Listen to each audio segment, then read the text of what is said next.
Hello दोस्तों, welcome to my channel Nikhil aggressive bulls. आज की वीडियो मैंने अपने बिगिनर्स भाइयों के लिए बनाई है, जिसमें मैं बताने वाला हूं उनको कि आप 1000 रुपये से ट्रेडिंग कैसे शुरू कर सकते हो।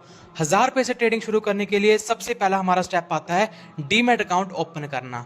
आप किसी भी ऐप में डीमैट अकाउंट ओपन कर सकते हो, जैसे कि ग्रो हो गया, जीरोधा हो गया, धन। इसमें कई सारी ऐप्स हैं हमारे, जैसे आप स्टॉक्स, 5 पैसा, आप इनमें से किसी भी ऐप में अपना एक डीमैट अकाउंट ओपन कर लीजिए। और डीमैट अकाउंट ओपन करने के बाद हमारा नेक्स्ट स्टेप आता है स्टॉक सिलेक्शन का, जिसमें कि मोस्टली हमारे मेरे बिगिनर्स भाई लॉस कर देते हैं। इसलिए हमें कभी भी रैंडम स्टॉक को नहीं लेना है, हमेशा ऐसे स्टॉक को चुनना है जिसमें वॉल्यूम ज़्यादा हो और जो पॉपुलर कंपनीज हो। मैं आपको पर्सनली सजेस्ट करता हूं कि आप अगर बिगिनर्स हो तो निफ्टी 50 जो हमारी जो कंपनीज हैं उनमें आप अपना ट्रेड लें। निफ्टी 50 में कंपनी जैसे कि रिलायंस हो गया, टीसीएस हो गया, इनमें आप ट्रेड ले सकते हो। इनमें ट्रेड क्यों लेनी है मोस्टली बिगिनर्स के लिए? क्योंकि ये एक लार्ज कैप कंपनीज होती हैं और इनमें लॉस होने के चांसेस कम होते हैं। इसलिए आपको सबसे पहले निफ्टी 50 में जो रजिस्टर्ड कंपनीज हैं उनमें ट्रेड लेनी चाहिए।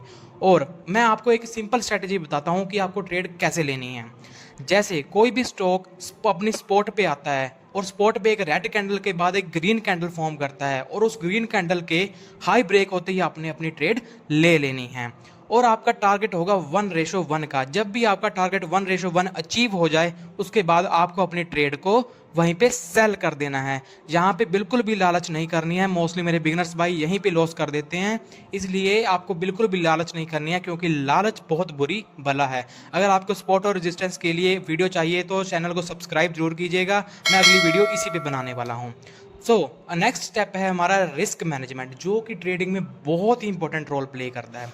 रिस्क मैनेजमेंट हमारा बहुत ज़रूरी है अगर हमें ट्रेडिंग में सफल होना है।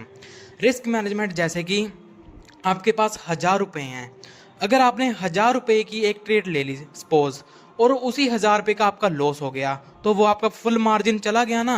अगर आपके पास आपका इस समय रिस्क मैनेज नहीं हुआ, अगर आपके पास 1000 रुपये हैं और आप उसमें से 300 या 500 की ट्रेड लो, जो हमारा बाकी का बचा हुआ 700 या 500 है ना, उसको साइड में रखने दो। अगर हमारा लॉस हो गया तो 300 का होगा ना, बाकी का बचा हुआ 700 तो हमारे पास पड़ा है। इसीलिए हमें अपना रिस्क मैनेज जरूर करना चाहिए, और अपने स्टॉप लॉस को भी अपना डिसाइड करना चाहिए, और टारगेट को भी डिसाइड करना चाहिए। और साथ ही साथ हमारे ट्रेडिंग में सफल होने के लिए हमें अपने इमोशंस को कंट्रोल करना चाहिए, और अपना एक ट्रेडिंग प्लान भी बनाना चाहिए, जिसकी मदद से हम अपने इमोशंस को कंट्रोल कर सकते हैं।